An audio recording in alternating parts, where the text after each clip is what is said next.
Kwa umuhimu wa tukio hili, nitumie nafasi hii kushukuru kwa dhati uongozi wa Chama cha Mapinduzi na chama cha ACT Wazalendo kwa kukubali kufanya mazungumzo na maridhiano, kwa kutanguliza maslahi ya taifa badala ya maslahi ya vyama au watu binafsi.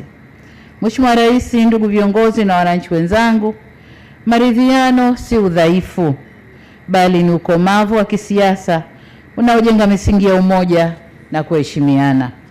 Ni ishara kwamba viongozi wanaweza kutofautiana kwa hoja, lakini wakakubaliana katika mambo ya msingi ya uendeshaji wa nchi, kujali maslahi na ustawi wa wananchi na nchi kwa ujumla.